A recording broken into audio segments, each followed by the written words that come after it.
It always takes a minute to catch up, but.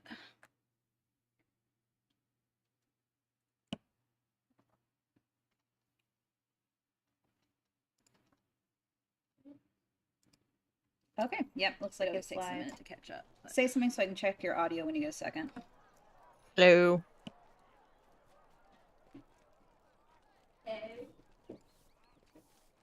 Hello, hello, hello. Okay, yep, looks like it takes a minute to catch up. But. Say something so I can check your audio when you get a second. Hello. There, I had to wait for the delay, but yep. It does everything about 30 seconds behind what we do.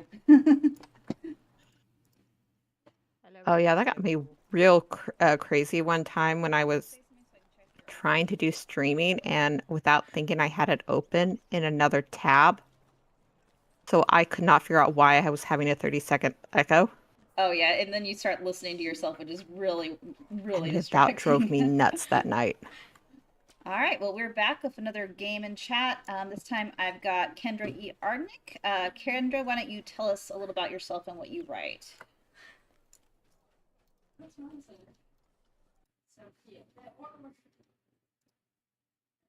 you hear me? Hello? I can hear you. Can you hear me? I did just hear your I can hear you. Okay. Yeah, I don't know why. It must have just logged out for a second. Logged out. I was just saying, I was saying that I'm here with Kendra, and you can introduce yourself and tell people what you write if you'd like. Hello, I'm Kendra E. Ardnek. I write fairy tales, and fairy tales and fairy tales, and sometimes I retell Narnia, but mostly fairy tales. I don't like the look of those rangers one bit. Awesome, and we will be playing. And I have an obsession with Cinderella, and also a lot of other fairy tales, but the joke is I can't stop retelling Cinderella. Gotcha. Is this little hobbit over here possibly you?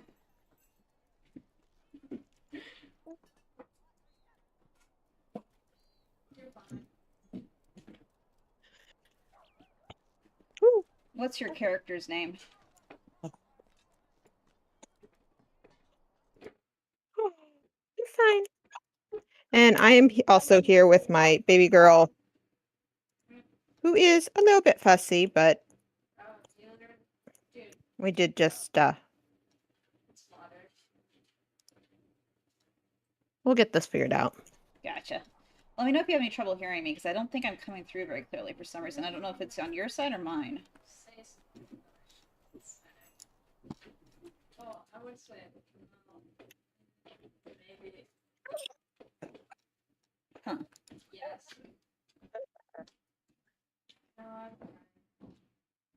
Are you able to hear me? Sometimes, like, you'll ask me if I'm able to hear you, and then I'm able to hear you. That's weird. I can turn off push to talk and see if that helps. How about now? I can hear you. Okay. Are you on the world yet? Yeah, I think I'm actually following you. I was gonna ask if that was you, because I figured like there's another hobbit here. It's very likely you. All right. Yeah. I was like, what should I name my Hobbit character? Oh yeah, the Hobbit persona I've had my whole life. This is Tiger Lily. In books, she's an in my books I write, she's an elving, but her first iteration was a hobbit. Gotcha. So here we are. But then you have to watch that for copyright. Yeah. Like if you want to do anything with your hobbit that you have written, you've got to make it your own thing. You can't use halfling though. That's how Dungeons and Dragons gets away with it. Yeah. And I think we're only about 10, 15 years out from being able to use hobbits. That wouldn't surprise me, but what isn't it from like? Well, I guess it would be like the first instance of hobbits being used, which would be the Hobbit. The Hobbit. The Hobbit is about to is really close to hitting public domain. Yeah. Just running around and gathering quests, so I've got everything to do. Yeah. And talk to people and.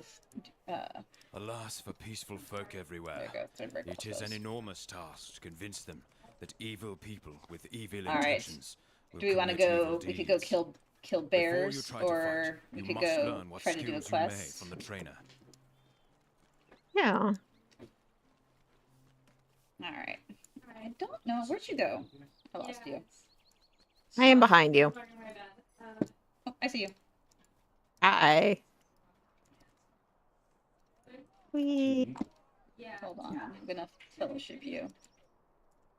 Normally I do push to talk because Claire is behind me playing, and I don't like to tell her to be quiet because it seems like I'm taking over the entire space if I do that. But that's my almost 14-year-old Claire.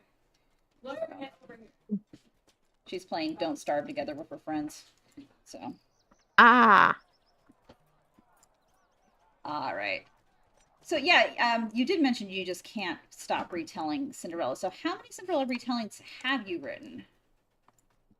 Well, the first one was Cinderella, then the second one was the one in your set. Then I have one in Bikini, and then there's the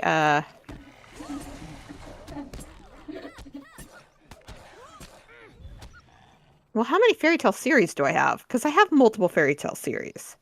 That's the actual crux of it. So I think there's 6 at the moment, and I'm looking at getting at least one more next year. It's always nice when you reach that point where you don't know how many books you've written because there's just too many to count. Yes. I've been that way for a little bit. Of course, I'm also very bad at numbers, so that doesn't help at all. Yeah, and my confusing factor for how many books I have is like how many of them are how do you count short stories versus novels? I usually don't count the short stories when I get my total just because it gets really confusing, and yeah. It's just easier just to count the full length ones. So I do usually count novellas, and because novellas are just nice little tight books. All right, so my character here is just hit level 2. How nice. Yay.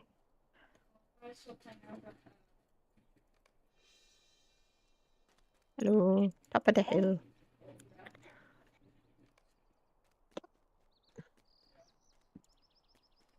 All right. Yeah. Oh.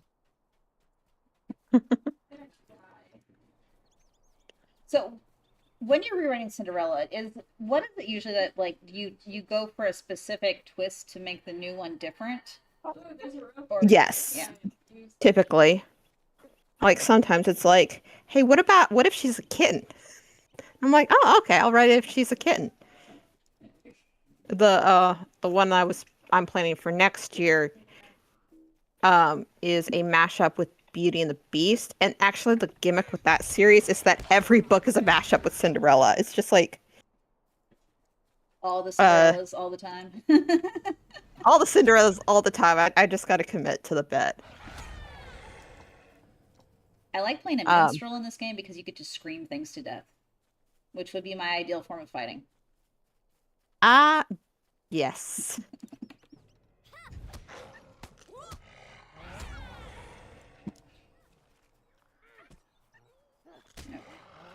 So I think you are a fairly prolific writer. Like, obviously we have the confusion about how many books there are, but like, how many do you think you do a year generally?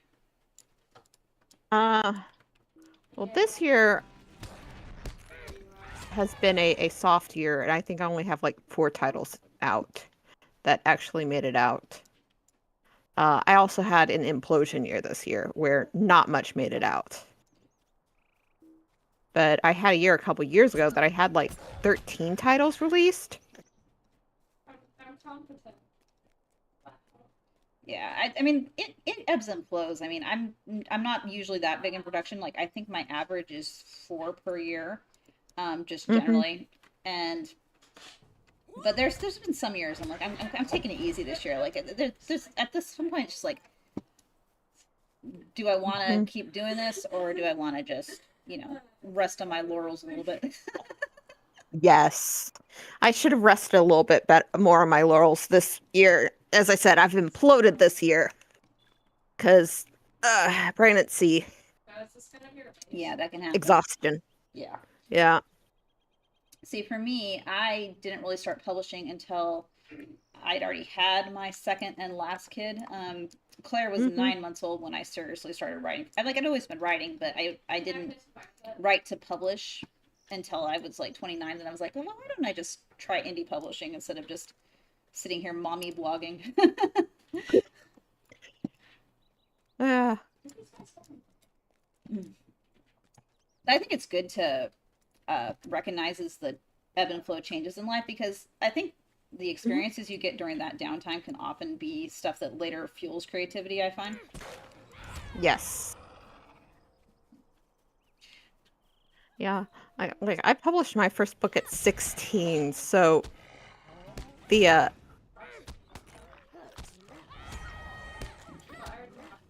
and I just turned I turned 30 this year. Ah, my husband is home, so he can take the baby. Yay! Hi. Oh, baby. I was 16 when I published my first book, so I've had varying different years.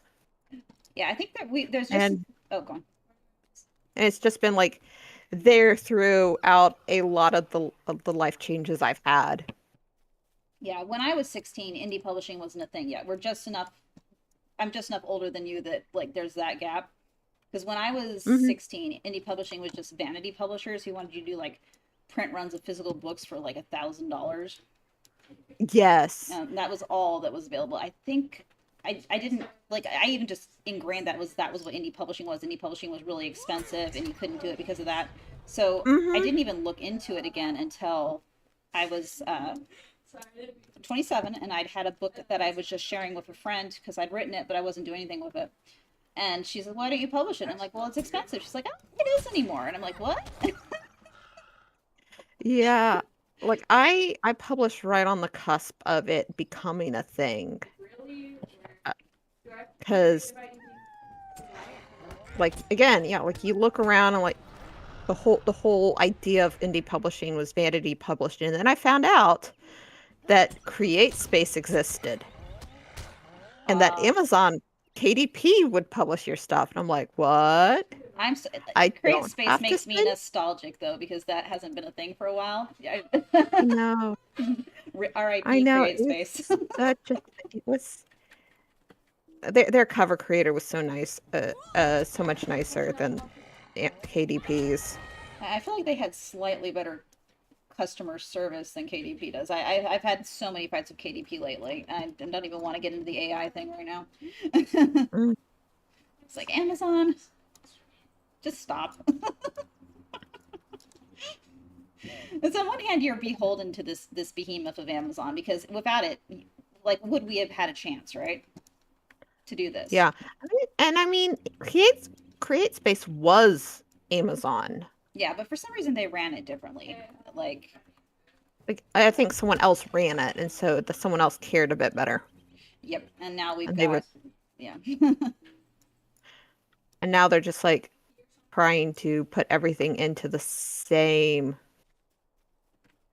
Yeah, with the same undertrained reps who they just tell to give like canned responses to any question. Like that's kind of my constant.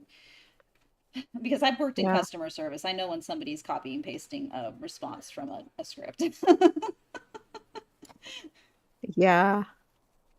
I seem to get a better end of them, but then I don't bother them that often, except to ask them can I pretty please have my ability to set up pre-orders again? Yeah, I'm having a fight with them because they have some sort of internal system error that's making some paperbacks not published right now. So yeah. But no, I do think like getting in on that cusp where you could do it though was such like, I can't hate Amazon because they gave me the chance. Like, you know, it's a love-hate relationship, but without them we wouldn't have indie publishing as it is. I mean, yeah, Nook or Barnes and Noble and Smashwords, and there are other entities that exist, but KDP really is the biggest. It's like 70% of market share, I'm pretty sure. Yes. Which is just an elephant in the room you can't ignore. I shall protect you from this Duskwolf. This Duskwolf has a skin condition. Somebody really needs to get a vet out here. Well, I think it becomes a non-issue once we kill them. That is true. That's the cheapest form of veterinarian medicine. We're taking them out back.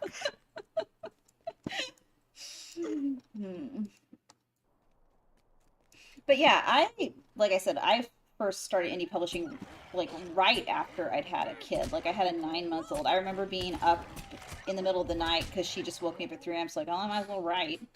I mean, how is that going with you on the scheduling thing? Is like, I'm sure it's a big adjustment. Are you finding your way yet? I think we're finally getting there. I had my mom and 2 of my siblings swapped out. I had for the first 6 weeks, and they finally went home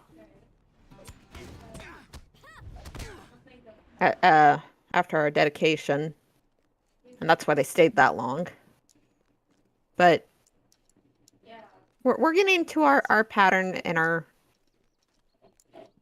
rhythm, and I actually have gotten the short story that I've been needing to finish written and got that submitted to Amazon for it to release on the 18th. That's going to be my 4th or so, maybe 5th Sleeping Beauty retelling.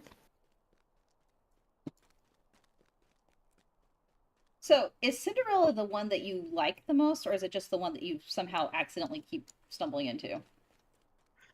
Cinderella is I have a special love for Cinderella. I have retold almost all fairy tales multiple times, and I have plans to retell those that I have not multiple times. I have plans to tell them multiple times because I have multiple fairy tale series, and every series has to get all the fairy tales, right? But like, I'm the person who is crazy enough to release 4 Beauty and the Beast retellings in the same week, and the goal had been for it to be 5 Beauty and the Beast retellings.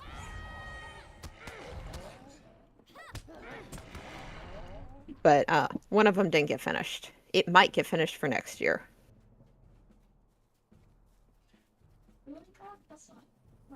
And I guess we kind of got lost in the question there. Is Cinderella your favorite, or is it just one of many favorites, would you say? I think it's my favorite of the popular tales. My actual favorite fairy tale is probably Fairer Than a Fairy, but that one's like obscure. And no, I am no longer the only person who's retold it because another retelling of it got published this last year. So. My favorite story is the ones where people get turned into animals. I don't know why, but I'm a sucker for that trope. Yes. Oh, White Cat. That one was always my favorite one of my favorites as a kid. White Cat, Bluebird, Green. There's the one with the prince who marries a frog, which it's one. Yes. Of those, yeah. Oh, I'm actually working on a retelling of that one, but it's a nearly non-magical retelling. So she's going to be in like a swamp costume and not turned into a actual frog. So you say that, and I'm imagining her in one of those ghillie suits that, like, the hunters wear. That might be what it is. I haven't quite gotten her. I'm working on the scene where the princes are fighting over her. Oh shoot, there's a cat over here. You must admire this cat. Which is how it how the particular version that I am retelling goes. All right, who do I go to now? What's the question on? Hello there. I gotta find Caldercobb. Okay. Oh, he's out. He's outside the. I can show you where he is. I've done these quests so many times. Follow me. He has a little house outside here. He's not a good guy. Ah, Like he will betray okay. you, and then I think we kill him later in the quest chain. Not to give too many spoilers. Ah. But I joke about Cinderella being the fairy tale that I've retold the most times because that was the first one that was really um No, I was actually really calm. I was being stupid. making a repetition with, and also because just the book that taught me to love fairy tale retellings was um Ella Enchanted, El- maybe. and I think I may have lost whatever train of thought I had before on this quest. Gotcha. Anyways, let's go take Strider the King's Foil. Yes, I like to talk to Strider in here. He's very nice. Hmm.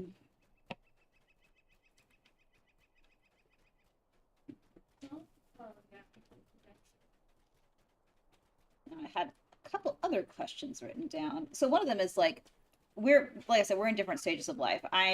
You're a fairly newlywed. Is that fair to say? Yes. And I'm in year 2. yeah, I'm in year 19. Do you feel confident in what you have learned? So but Dear, I mean, my I was writing when I poor was in old high school, friend. right? So I was writing A as a single shadow person, has crept but over him. the majority of my stuff that saw the light of day was written, if not conceptualized, when don't I like the was a look of married those woman. rangers one And bit. I don't know, do you find that, now that you are married, do you want to change the way you've written romance in the past anyways? Like, is it influencing you? Or, because I know romance is not realism always. There's some, it's got a fantasy element to it anyway, but does it influence you? Do you want to change how you are writing things now that actually been married? No, I don't think I do, because a lot of the way I wrote romances was based on on reading marriage counseling books. Why was I reading marriage counseling books at 16? Because I didn't want to do my chores. That's why. I My would do mom thought, anything besides do chores, honestly. So I get that. yeah, my mom would have me do chores. Like she'll do her chores. There's no interesting books over on that in that part of the house. No, there are marriage counseling books. Do you know how interesting it is to read about how men's brains works? But yeah, if you ever like want the advice I give for a writing the opposite gender, and B, writing romance, if you want to know about that, is just read marriage counseling books. That is an interesting way to do it. Like, I kind of just felt, into it most of my character building more than like plan it. But if you are a studying type of person who loves to do research, I can see that really working. Mm-hmm.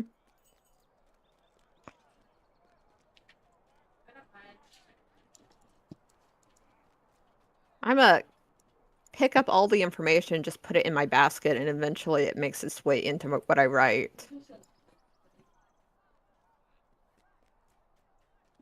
Are you like a character Bible writer? Like have like books with notes about what they eat for breakfast and stuff? Or are you more of a just fill them out as you go person?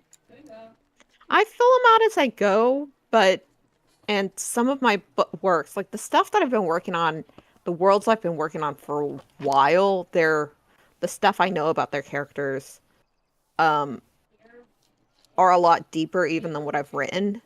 The stuff I'm writing right now is a lot of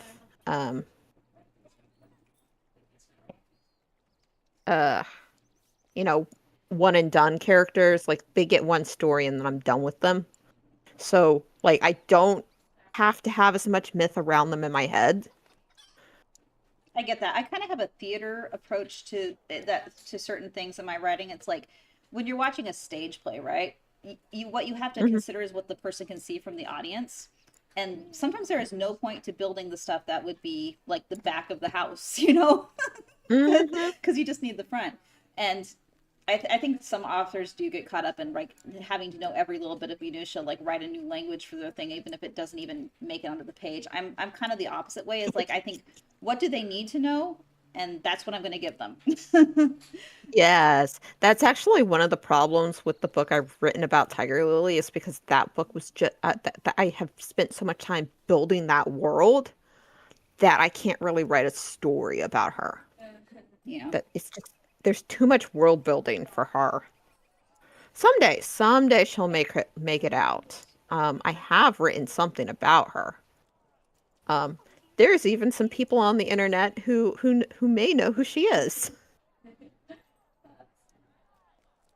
Nice. What was I gonna say? Like you said, when you're writing a character for a long time, like they get into multiple books. I kind of have that with my superhero story. Is like there's just so much background and lore for some of these characters now that I can't answer the most obscure minor questions about them just because. Well, yeah, I've had him in what. I think my most written about character at this point is probably Fade Powell, and I think he's been in about 12 books that I've written. And at that point, you just start to know a character like backwards and forwards. It doesn't hurt that Yes. Fade is one of the characters who's kind of based on my husband. Oh. But what do you think is the character you've written the most about of like your cast? I don't know if it's Robin. It could be Robin. Well, here's the thing.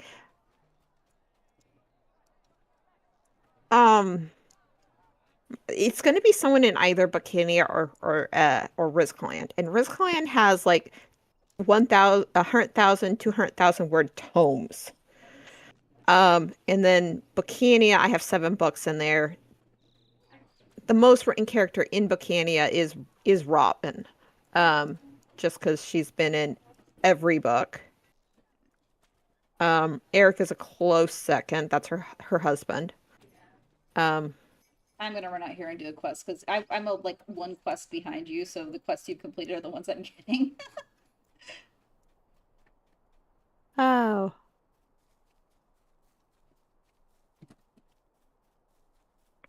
So, and then Well, if it isn't the rumor monger.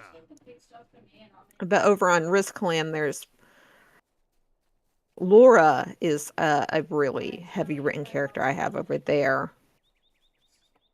Because she's made it into all 3 Rizclan Legends and the spin-off novel, The Worth of a King. And she's got her own short story that is technically my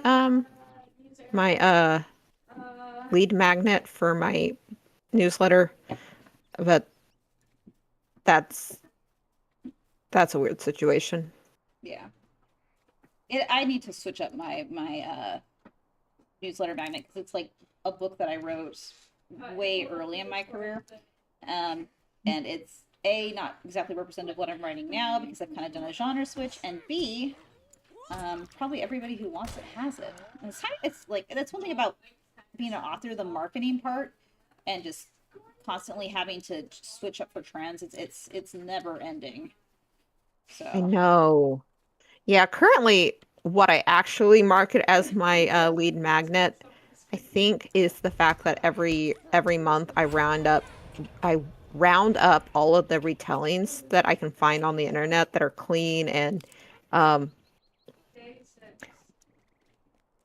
like do a book I list and yeah, I have a list of them every month.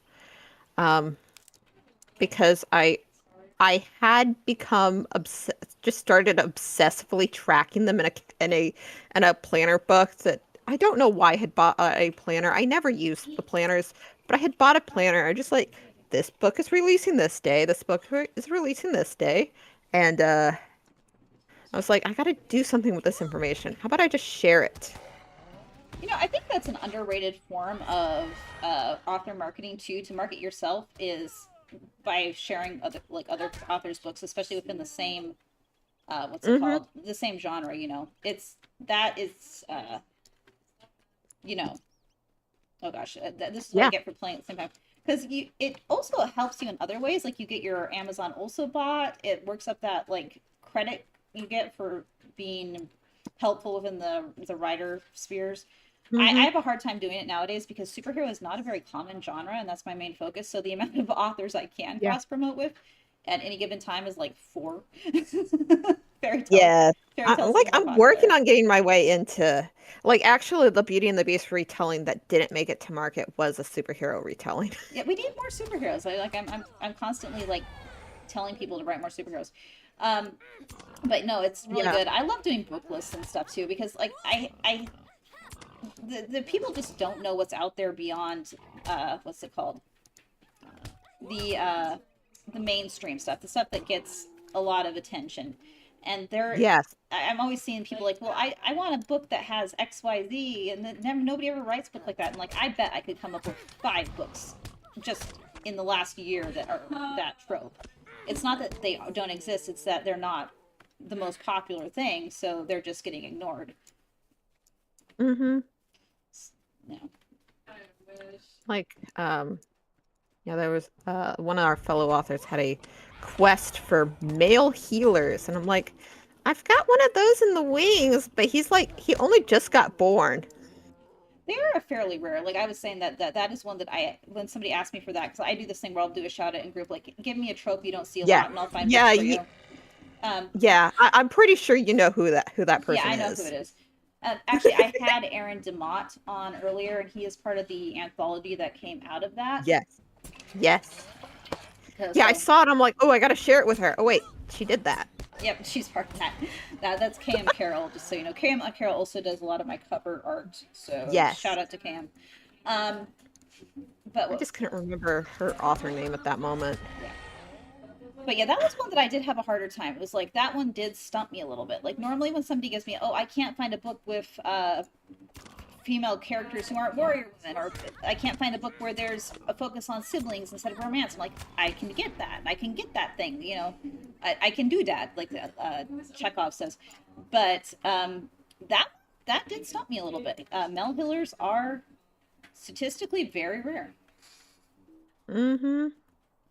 Yeah, I have one I'm working on. Actually, the love interest for the third book in my superhero series, not the fairy tale ones. This is the one that's our dystopias. I actually have superhero books that's working on it. I had the first third of it published to whatever that thing that Amazon was doing that they just closed down. Oh, Vella. You're talking Vella, right? Vella. I had the first half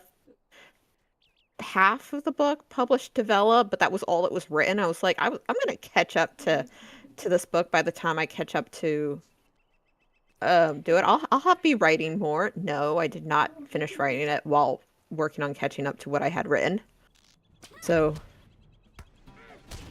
but at some point, I will write more of that thing. I have an idea for a healer character in my superhero universe, but the thing is, I have this hang up about healer characters. I feel like they would burn out quickly.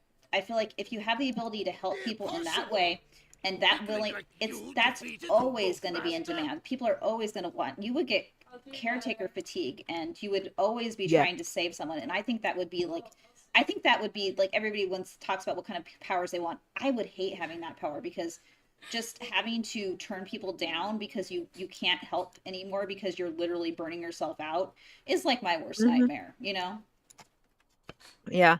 Well, the thing with my two healer guys, one of them, he's just his healing superpower is more that he just is really intelligent about the various ways to heal someone. So he's just picks up doctoring skills very easily, very quickly. And I think that's a lot easier to work with than I feel like magical healing can get overpowered really quick. Yeah, and then the other one, which is superpowered healing, that world is the dystopia, and they are very carefully kept and guarded by the school that is controlling everything. Like you find out you have a healing power, well, you're going to be healer at the school. That is your course in life. Yeah, Ginny Ippolito's Met by Midnight kind of has healers who are kind of that way. Because they have that power, they're essentially a slave class. I suppose it would be Yes. wise to investigate your claim. Oh dear, looks so changed since last night. But Hey, you there! I'm hungry. they aren't that common, and I think they're fun. So like, why aren't they common? Like like King's Foil. Yeah. My favorite thing one of my favorite scenes in The Lord of the Rings is the hands of a king or a hands of a healer, and that's how Aragorn is rescued. And I did not realize I had never properly watched the Lord of the Rings movies until this year. I had seen the first one like multiple times, and I've read the books multiple times. Mm-hmm. But I finally watched the second two movies this year. They really rushed the And House they of just- Killing segment in that. And they don't really have the him healing Eowyn, and I'm like, It's in the extended What? edition, I believe. it is, Yeah. it is, but it's still not the momentous scene that I It's a know, montage is in the sent book. to a song weirdly sung by Liz Taylor. Or Liv Tyler. Sorry, Liv Tyler, not Liz Taylor. Those are very different women. Yes, yeah, one of which has a Taylor Swift named after her. Yeah. So, but yeah, But it is good. I like. Other one, If you ever decide to play this game, which it takes forever to get to this level, this game is a very slow level. And they have the Houses of Healing in Gondor you can go into, and I think it's Ivareth, the healing matron, the one who talks too much. She's hilarious in this. Like her dialogue boxes are all like novels. yes, like this is a game I've always eyed and been like, I could get into this, but I just haven't. It's my chill game because it's low key chill. It takes forever to level up, but everything is really pretty to look at, and the story elements are really good. I actually cried when I finished the last expansion because they had this whole multi thing going on with this one character who's trying to avenge her husband, and I won't spoil it for you, but it made me cry. Aww. So yeah, it's got some good storytelling beats in it. I think it's better than other MMOs in that way. That said, it does take a very long time to level up. Like, it's 160 is the current level cap, which is insane to level up that far. Yeah, I'm trying to think. You've done a lot of multi-author things, right? Like multi-author Yes. book publishings. Like, how many of those have you done? Well, it should be more than it is, because one of them I had to two of them are fell subject to the implosion this year. Oh. They will be back on the internet eventually, but they are currently in limbo and they are not quite done. But I have 3 that are properly released. To Destroy an Illusion, The Fairest in the Coffin, and A Noble Friend. And those are part of A Shattered Tales, The Intertwined Tales, and Cornerstone. I have a love-hate relationship with working with other authors because on one hand, it's a lot of fun. On the other hand, some of them are really hard to wrangle. It's like they are the stereotypical artist type, and I'm a little bit more of a I'm not organized. People think I'm organized. I'm not organized. But I am very much, I must get this done now. I must have things done ahead of time or I will go crazy. And a lot of authors are last minute. And I'm like, no, I cannot do last minute. Please don't make me do last minute. Yes, I'm the very much the last minute person who would probably drive you nuts. As in, I did the tutorial for this morning. Yeah. To prep for this. I think it's more common with writers than not. I feel like most of them are that way. I'm just a little bit, I'm going to blame my ADHD. So it's like, I have to get things done now. Now is the only time that exists for me. Yeah. Well, sometimes I'll be way ahead of myself, but it does not often happen. Like 2 years ago, 2024. No, 2023. I don't know. I was a machine that year. That was the year I did 13 releases. I was so far ahead of everything. It was so much fun, and then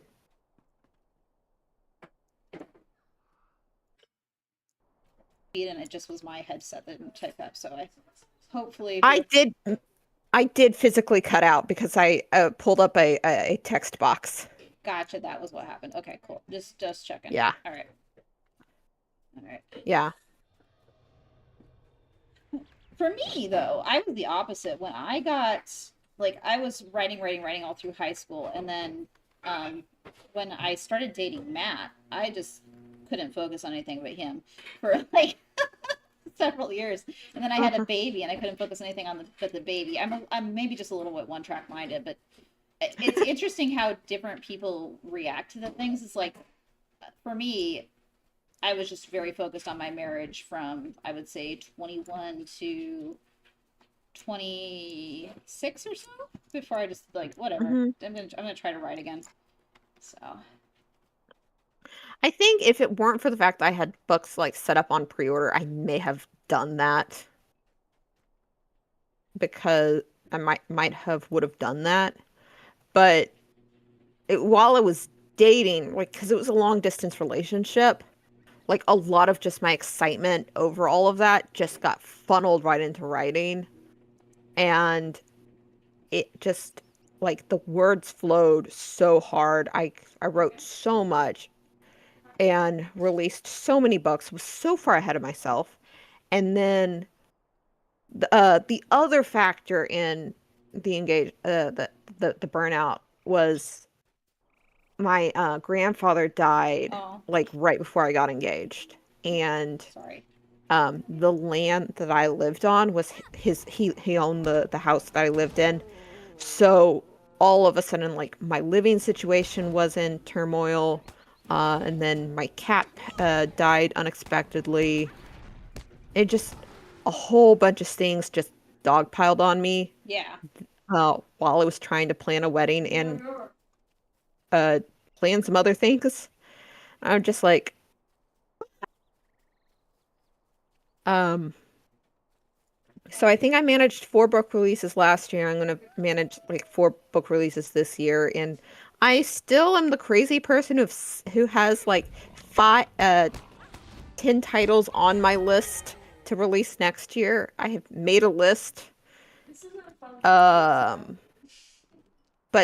3 of those are actually are stuff that is half written and not properly released from the last 2 years. And I will finally get those properly online for the people who have bought them. Yeah, my goal for next year is 3, but then I forgot that I actually wrote a novelette for a group project that I don't think is publicly been confessed to yet, so I can't say that. But there is a small group project one, so I guess that would technically make it 4. So Okay. I've been wanting to see you in one of those sets. just generally, I'm such a like. It's one of those things. They came to me and like, well, right now I'm only writing superheroes. And like, well, you can write superheroes. I'm like, okay, I'm in. Like, I can't stop writing superheroes. That's the joke. Like, you can't stop writing Cinderella. I can't stop writing superheroes. That's my apparent addiction. So, Yes. yep.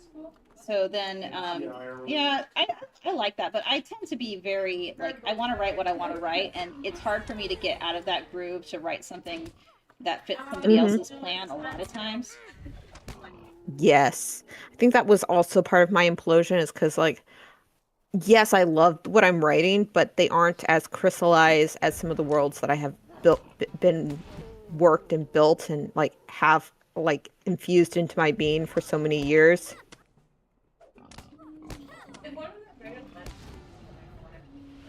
So my the book I wrote for the Shattered Tales, that character, I don't know. That one just came to me. Like there are books that are like turning on a faucet, and then there's books you just have to like pull out of yourselves, like either pulling hair, pulling toenails, or pulling teeth, as I say. Um, but like like when I wrote the book I did for my first multi-author set, I had already built the world. I was really excited to write about that world, and it just flowed out so fast and so hard. And then for my other multi-author sets, I've been building out a world to themselves. Like this world is the Bleeding Heart, Quest for Power, and then the one that's going to be in Trust and Treason in January, which is the Padaki retelling. All Oh, and the Fairest in the Coffin. All four of those take place in a world together. And I've got some stuff and some other undisclosed stuff that will be, again, that world. But it's been a lot harder to get that stuff done because I'm not as deep into that world as I was with the stuff I was writing in 23. That is the thing. I think especially when you're writing any kind of speculative fiction, the world building is so much work. I've been writing the superheroes since 2020, right? And it's become very easy because I know the world so well. So I can write pretty consistently in that. But then I decided to do like a Substack serialized fiction just for the heck of it with a new basis world. And like, I forgot how much you have to stop and figure out when you start a new world. It's like, well, how does this work? And how does this work? And like, I was having to stop every like couple of pages, like, oh wait, this is a new world building thing that I don't know yet. Yeah, like how does fast travel work in this world? That's a thing that I tend to do. Like, how quickly can I install fast travel? Yes, And sometimes that bites me because now I need to have an excuse why they aren't immediately with another character now. I gotta break the fast travel system. I'm always having, like, since I write in contemporary, the big thing is getting people away from their cell phones because it's just too easy to call for help or Google something nowadays. It's like if they don't know something, they can just Google it. And like, all right, your cell phone's going in a puddle now. Yeah, I need to figure out what the lowdown with cell phones is in Av Academy because I think they may have been outlawed. I think they may have removed those from public consumption, and only the higher ups have them. That's definitely one way to do it. Like, I've seen some places where like magic and technology don't mix, so cell phones fritz out if you get near them, which is a very convenient way to like get rid of that elephant in the room. But more often than not, though, my characters end up using cell phones as plot points because I have a lot of younger millennial characters and even some Gen Alphas at this point, and I'm like, they're gonna use cell phones like constantly. That's just who they are. They're texting more than they're talking. Yes. But there are Mm-hmm. There. and death traps. You know, if this is a Sometimes the day-night cycle in this game takes me by surprise. Like, all of a sudden, why is it dark? Or is it raining? Is it raining or is it night? I don't know. look up. Yeah.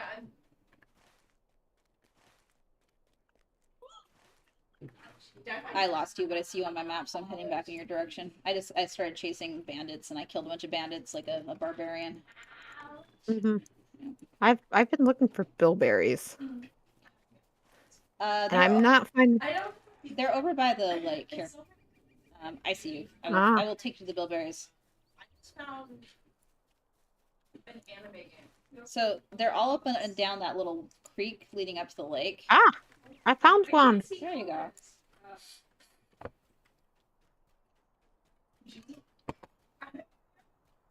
Oh, hello. That's a quest. Oh no, a dead guy. Christ's revenge. Great. There we go. I'm not even like not.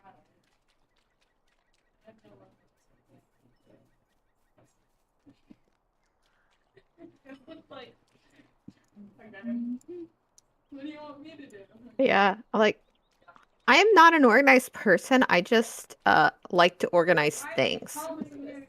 Um, so I just started tracking all of the fairy tale retellings There's and then sharing it. And the other thing I've tracked and have available to people is all of the retelling multi-author series. I have a spreadsheet there's a lot of that those. Like I feel like I see a couple pop up. I just ran out of alphabet letters. There's like 25, 24, 25 of them on that, because like I've been tracking them. I have them in a spreadsheet. I just hit the end of the letters, and like one of the letter A is taken by the list of fairy tales. But like, yeah, there is a bunch, and there's 2 scheduled for release next spring. I'm not sure what Sarah Barron's obsession with Jack and the Beanstalk with a swan-themed fairy tale is, but she's got one in each. She's got one mashup between Jack and the Beanstalk with, oh, what's it called? With the Wild Swans, and then one where she mashes it with the Swan Lake, and I think sounds great. But I also like try to read them all. Like as soon as I see a multi-author fairy tale series and the romances, I read the romance, those fantasy romance ones, if they aren't like overtly spicy. Yeah. There's a few that are probably about your level of steam and a little bit higher than that, and I'll read those. But I try to avoid the ones that are like too much. I had a reader tell a reviewer is like, this is closed door, but she knocks on the door, if you know what I mean. Like, yes. Which, like, yeah, on my list of the list that I share every month, like as I put a disclaimer, I'm like, I count everything up to Fade to Black as clean for my list, and I have some on here that I cannot verify that they are clean, but I will mark if I can verify. Is how I do it. yeah. I also mark if I have read them and be like, yes, I can tell you beyond a shadow of a doubt, this book is clean.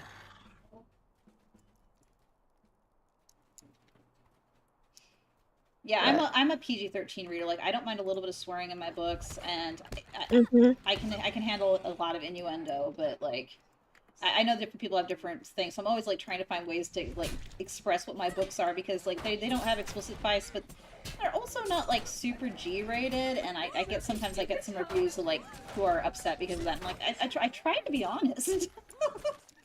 I think the clean label, unfortunately, it means so many different things with so many different people that it's hard not to step on somebody accidentally there. Yeah, as I said, I put a disclaimer like, this is what I count as clean, and if you have a higher standard than I do, you are going to need to do the work to confirm that they are within your preferences. Yeah. Yeah, I have a very helpful reviewer who will go through and like catalog anything that's even slightly questionable in my books. So I'm like, I probably should just start reviewing people to her. Yeah. Like, I've had a few of those reviewers. and I mean, it's useful to some people. I was trying to keep a content guide on my website, but it's just a pain to update it for every single book. Especially because you come up against people who will add stuff that I wouldn't necessarily think to add. Like somebody asked me recently to add in any alcohol consumption to my, like, if a character's drinking wine or something. I'm like, oh, it's a fantasy book. Everybody drinks wine. It's just like... Yeah. And I think I had some wine mentioned in my short story I just published. Because they're drinking wine at the, the christening. Yes, at the banquets. This wine and ale flows freely. Yeah. But yeah, on one hand, I want to be honest with people. On the other hand, I can't make myself responsible for everybody else's conscience, you know. And I think that's kind of a constant back and forth when you're writing for people who want the clean label. Mm-hmm.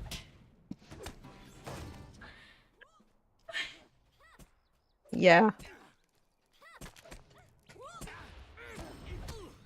There we go. We killed a bandit. He is dead. This isn't looking good, he says. Why, really, why? Why? Alright. I don't know why. Do you have a quest out here, or are we just killing bandits? I think we're just over here killing bandits. Yeah. Alright. Here, you wanna go talk? I have quests to turn in town, so I'm gonna head back there, I think. Yeah. You're getting shot at! Don't die! Don't die!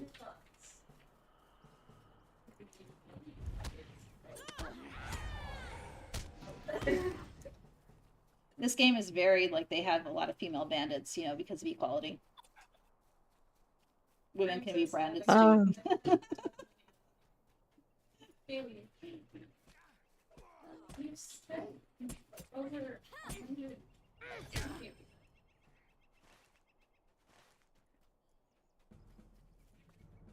I just love concrete. I think you're going to the edge of the map. Yeah.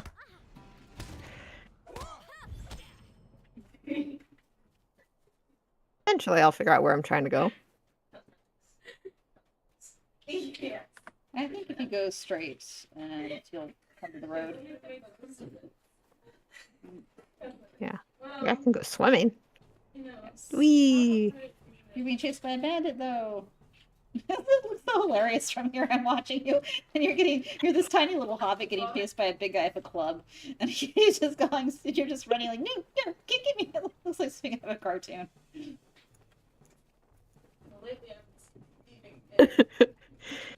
Oh. There we go. Oh, I think I lost him.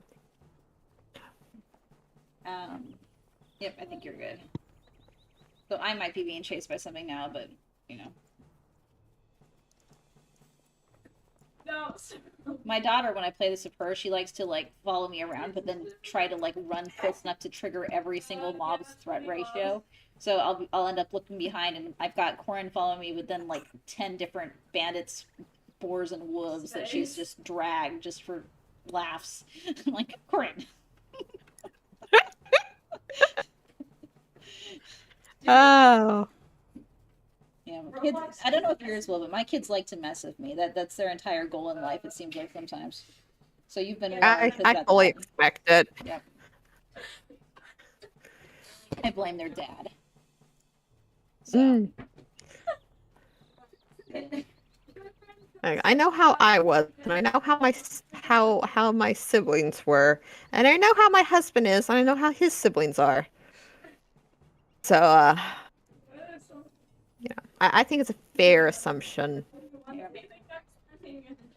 You know, that I'll get at least one that will Cause you no end of havoc. want to mess with me. This will do nicely. It gives me It something keeps to it munch on interesting. for a Like bit, at least. every day's a game around here. Lovely.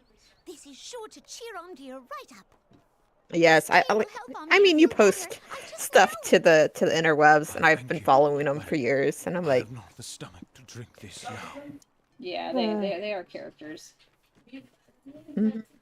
But that's what makes it fun. And sometimes like Did my tea it's a good perk chance to run I banter knew in my it. head so that I can use it in my book someday. So that's why my characters are so Yeah. wacky. How many hours? Okay, good. I have a current quest to go to Combe and plead against the Black Wolf threat, and I have to tell Will Wheatley the tragic news. What about you? I am looking for some people, one of which I found and was dead. They're all dead. Sorry to make you sad. I kind of guessed that once I found one dead. Yeah, it's a very sad story. Verily, my knowledge on this matter is equally scattered bleeding. All right, I have put on new shoes and a cape. fancy. Actually, I haven't looked to see if I have like gear. And here I do. I do have gear. I can put this on. That on. Yeah, if you that finish on. some of those quests, you should have gear. Yeah, I just haven't been looking at my bag because I've been, talking and stuff instead. Mm-hmm. There we go. You gotta rage hard. I've got all these. I've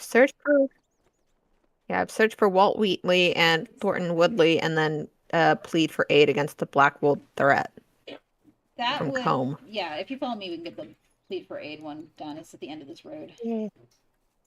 Okay. We running down the road, down the road with a dinosaur. That's my pet. Her name's Amelia.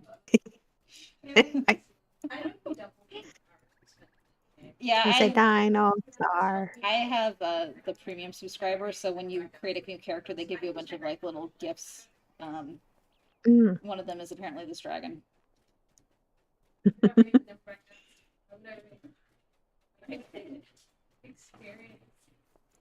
There we go. Trying to.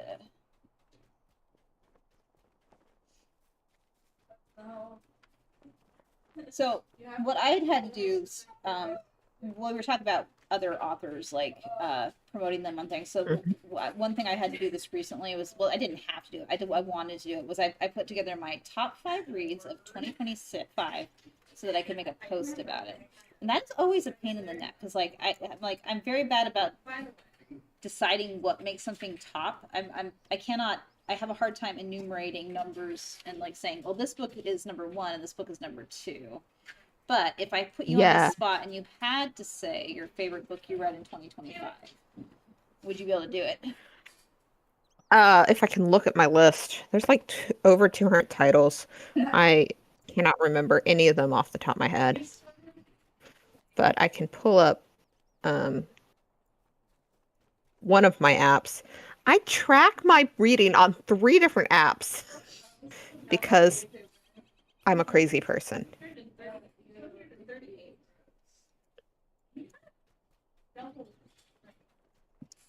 So yeah, I'm pulling them up on my phone. I'm gonna switch it over to its most recent ones.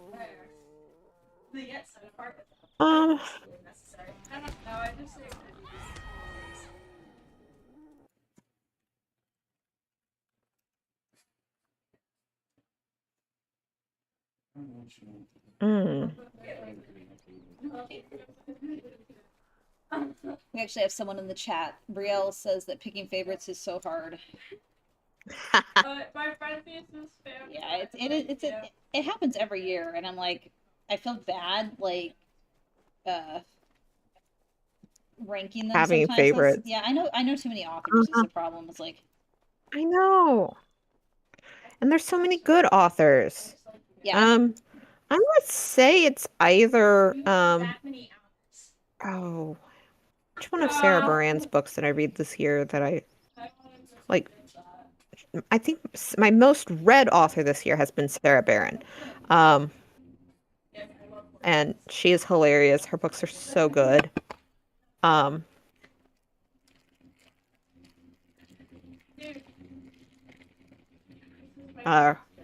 book in the Garden of Fairy Tales, I think, is my favorite of the covers I did.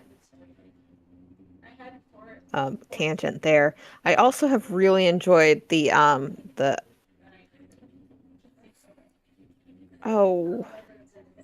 Tara Grace's second series that I've been working on.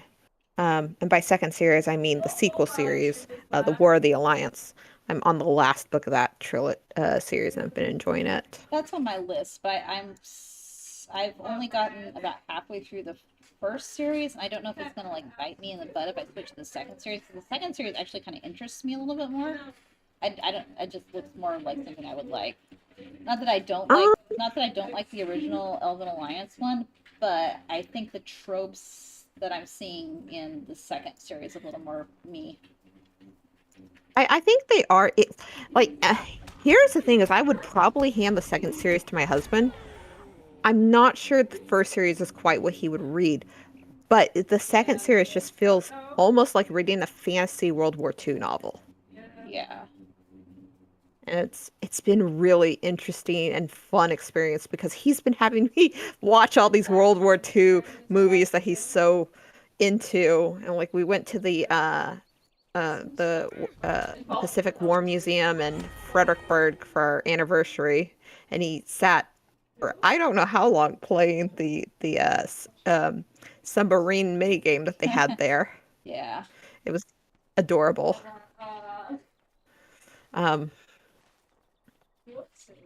We lived in Pensacola for a while, so the Air Museum there was one of our constant locations. What can I do for you? We had a lot of World War II This stuff. cannot be. I must write to Brackenbrook at once. But no, I have a hard time with longer series too. I'm actually I'm an above average reader as far as like how many books I get done in the year. Just I was surveying one of my groups lately to see what the average is, and most people read about maybe 10 books a year. It seems like I'm in the like 40 to 50 range, but I there's other people who do like 200. I just am. Yeah. That's me. Yeah. But for me, 40 to 50 I'm is my at goal. over 200 for the year, Yeah. and I've managed over 200 last year. I was in the 60 to 70 range, and then I don't know what happened a couple years ago. I started tracking them crazy. Then I was just like, whoa. Yeah. But yeah, I get nervous if I see a book, a series that has over 3 books. I'm like, it seems like a very big commitment to me. Which is funny because I've written now a universe of like 20-something books, and I expect other people to read that. But I'm like sitting here like, do I really want to do more than a trilogy this week? I know. I need to get into that universe, and I keep holding off on it and went off and read other books instead because I'll read it in KU. I'm a KU reader. Yeah.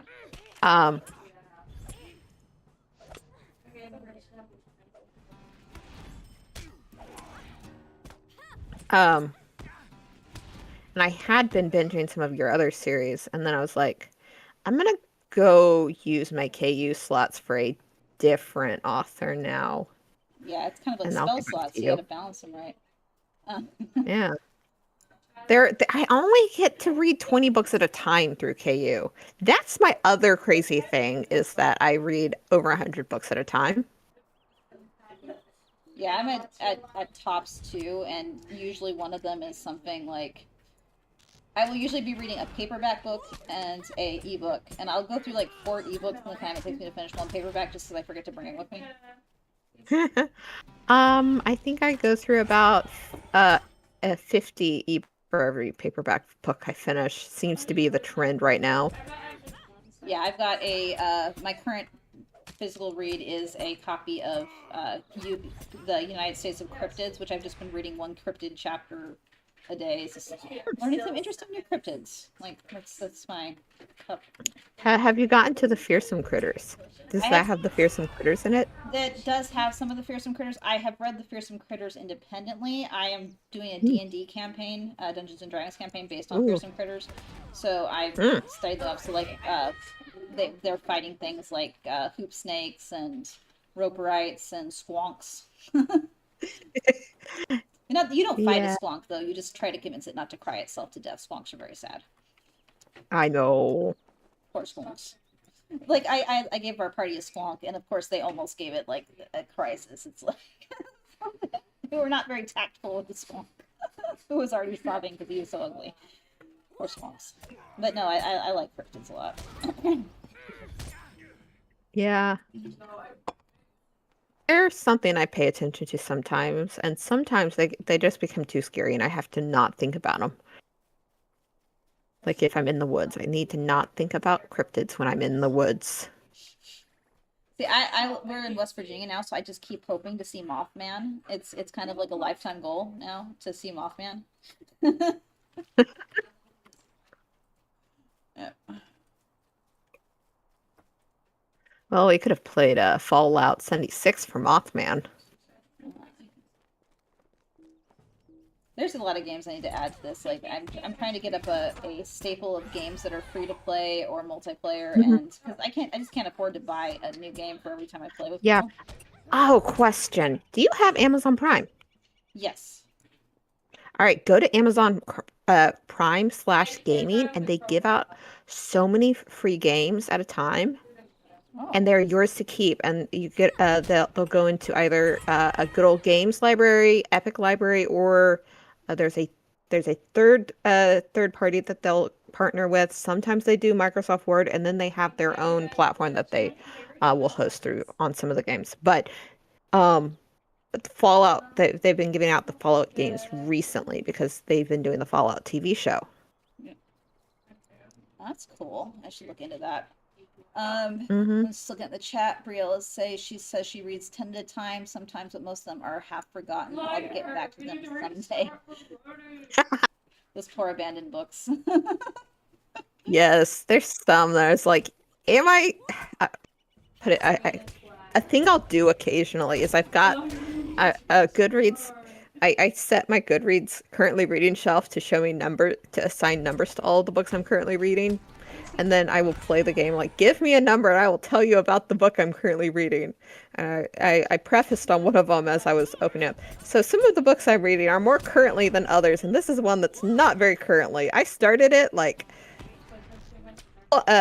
5 years ago, and it has got maybe 2 chapters read. I am a very bad, like, I don't, well, I'm not gonna say I'm bad about it, but I am a DNFer.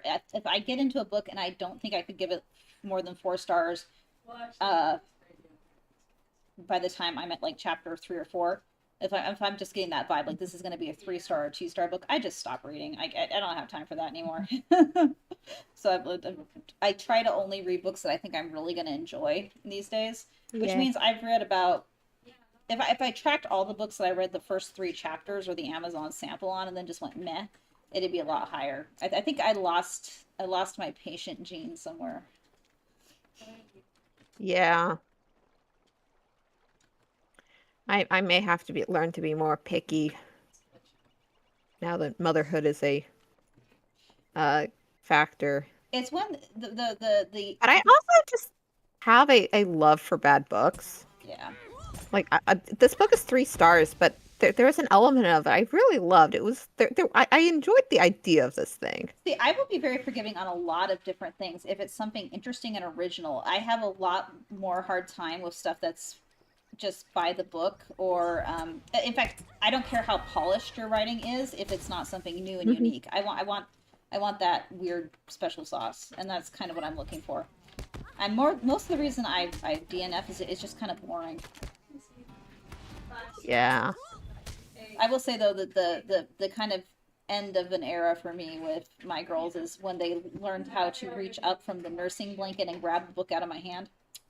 It's like, no, Mom, you can't do that right now. Snatch. I'm like, geez Louise, child.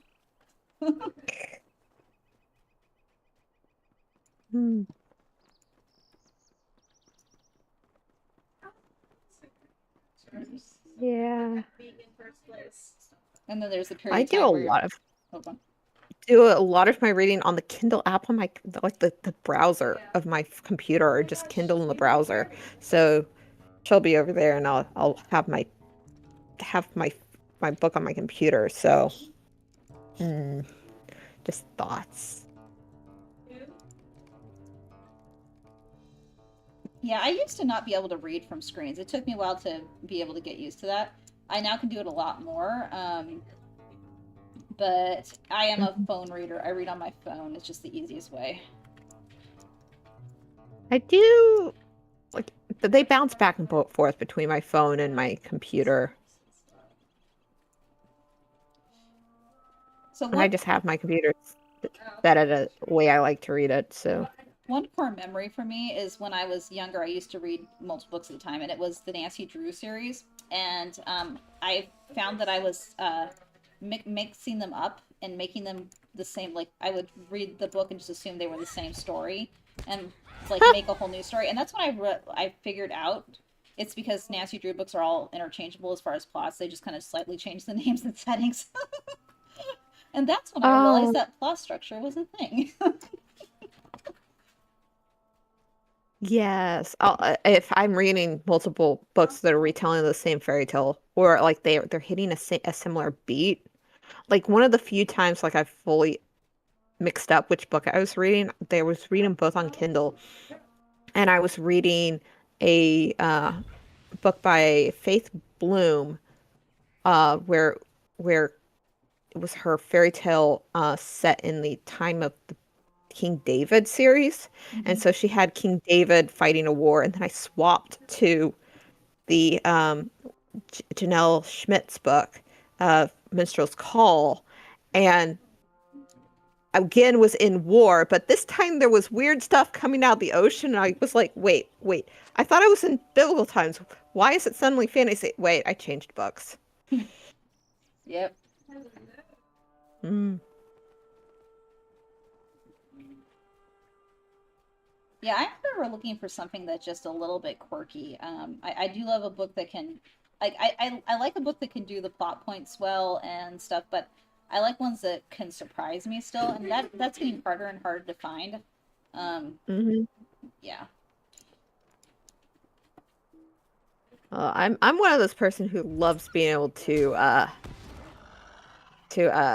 predict. I was like, I love the satisfaction of, oh, I figured this out before the author got there. I do that with So Hallmark movies. reading is my Hallmark movie. Fairy tale retellings are my Hallmark movies. Yeah. This is kind of a author trick that I give young writers. Is like, if you want to learn plot structure, you don't necessarily want to read like the greats. You don't want to read like big classic books. You want to pick out the tropiest thing possible. And what I kind of recommend is finding a really good formula crime show, because you will see the beats so fast if you watch like 10 NCISs in a row or 10 Hmm. CSIs, because they are so by the plot point. You can start identifying the, okay, well, this is the moment where everything goes wrong. Well, this is the moment where it starts to come together, and this is the denouement, and it's just so uh, obvious. And I love them. I love watching like mystery crime stuff, but it is a good way to learn story structure. What have I done? Hmm. You cannot fathom just how wrong I have been. All right.